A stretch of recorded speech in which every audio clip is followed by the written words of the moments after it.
Today's book is called Grandpa's Teeth by Rod Clement. There's Grandpa in bed. There's his teeth he has in the water. They're called dentures. Grandpa's teeth. When you get older, sometimes you need dentures. Oh, see those teeth? Yikes.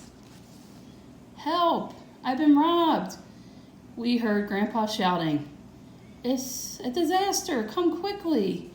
He was still shouting as Mom, Agatha, and I ran up the stairs. Oh no, Grandpa looks upset. Let's see what happened.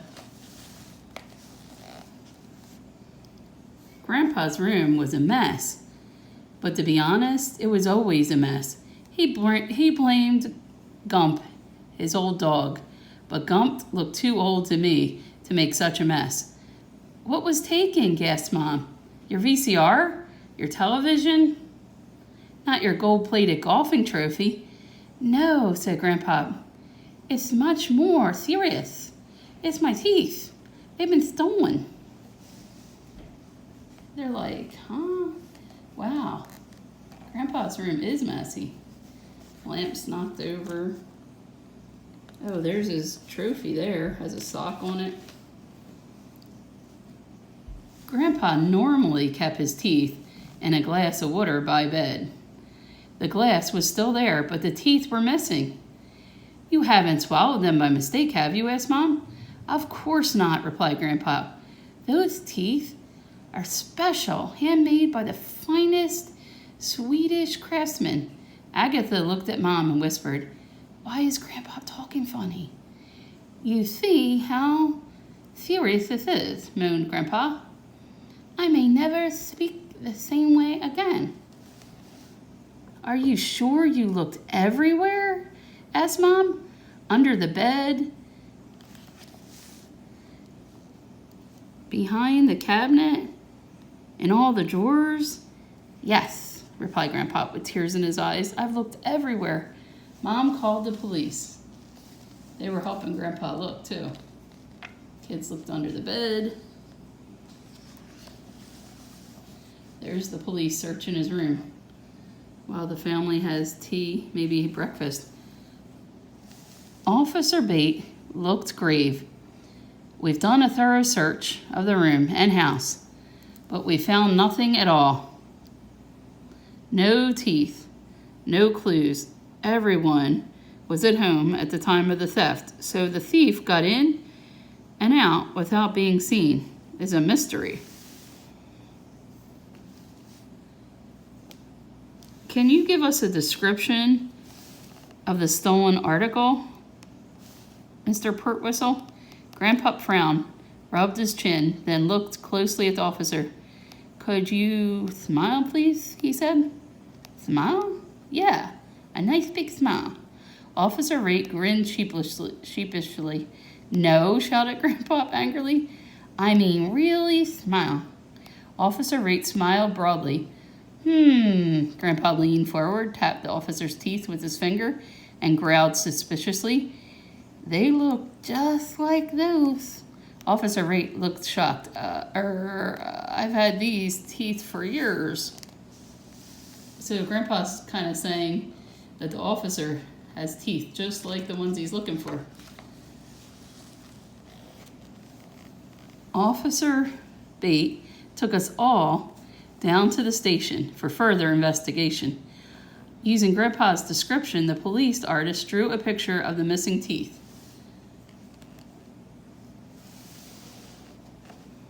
They put up our wanted poster with all the others.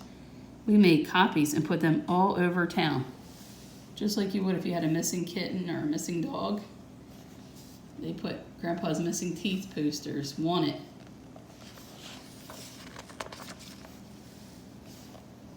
Officer Bate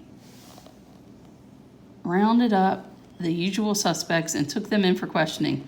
All of them were asked to smile. Most of them were missing teeth as well, but just one or two, not the whole set. They even brought in our unfriendly neighbor, Mrs. Carbuncle, because her own teeth didn't fit, but Grandpa didn't recognize her or the teeth in the police lineup. I've never seen her smile before, he explained to Officer Bate. There she is smiling. They all had a smile so they could check out the teeth. And the whole family, especially Grandpa, is looking very carefully.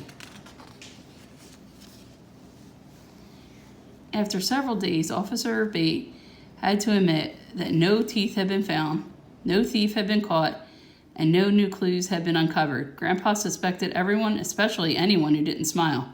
Soon the whole town was smiling at him. Although he never smiled back, he had nothing to smile with. Oh, so every time they passed by the mail lady, she's smiling. But Grandpa's not looking so happy. Mom even got a call from one of those TV shows, Unsolved Crimes. They came to the house in a helicopter. We had to reenact the whole thing. When Grandpa was interviewed, he asked the reporter Pearl White if he could borrow some of her teeth.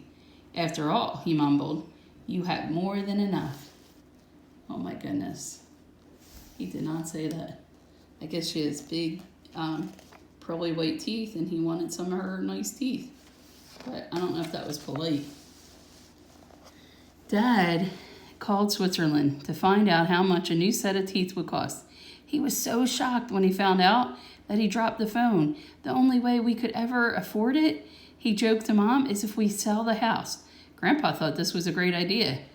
"Who needs the house anyway?" he moaned. "It's not going to help you to your food." To cheer him up, we took Grandpa to the amusement park. It was a disaster. He took one look at the front entrance and burst into tears. Oh no, it's a clown with a lot of teeth. That made Grandpa remember his teeth that were missing. Everyone watched Unsolved Crimes, but no one called Officer Bate, and the crime remained unsolved. Some spare teeth were left in the mailbox, but none of them fit properly. Wow, that's really generous. People gave them their spare teeth. People began locking their doors at night, imagining a teeth thief loose on the streets. No one knew who would be next. So fear gripped the town. The thief had to be caught, and soon. So they're saying because Grandpa had his teeth stolen, now people are worried about their belongings as well. They don't have to worry about their teeth though, because their teeth are stuck.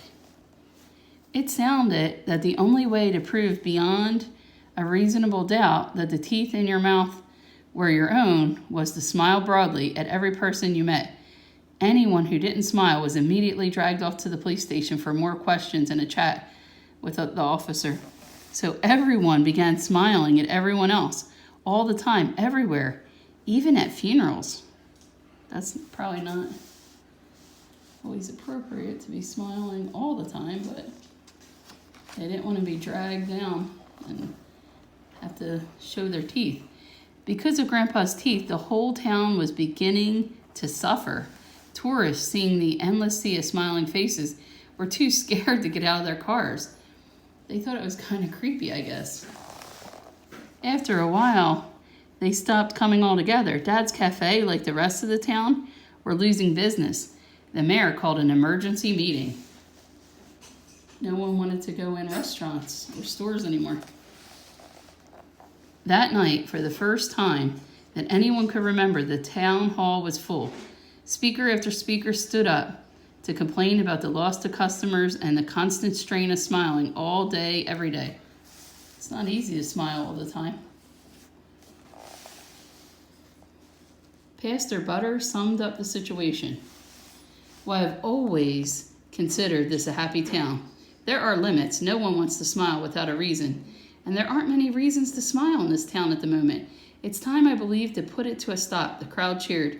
Mr. Pertwhistle had one of the finest sets of teeth in the country, and he alone cannot afford to replace them. In fact, I alone could not afford to replace them either.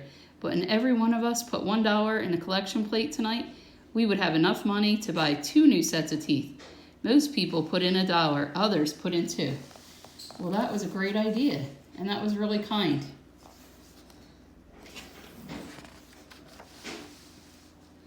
At the presentation ceremony, Grandpa opened the package and revealed 2 sets of brand new teeth. The whole family were there, even his pet. "Why are they different sizes?" asked the mayor. "Oh, only one of them is for me. replied Grandpa, popping out the set into his mouth. The other one is for Mrs. Carbuncle. Her teeth never fit properly. And so she has such a pretty smile. That was really kind. He could have got 2 sets of teeth, but they're 2 different sizes because he thought of his neighbor. That was really kind. Grandpa was very happy with his new teeth. So was Mrs. Carbuncle. They smiled all the time. Look how happy. In fact, they were so happy that Grandpa's old dog Grump smiled too. Oh my goodness, I've never seen the dog smile. Let's see. He's not smiling there. Oh my goodness, do you see his teeth? For the first time ever. Oh my goodness, where did Grandpa's teeth go? Now we know. Grump had the teeth all along. Oh my goodness, too funny.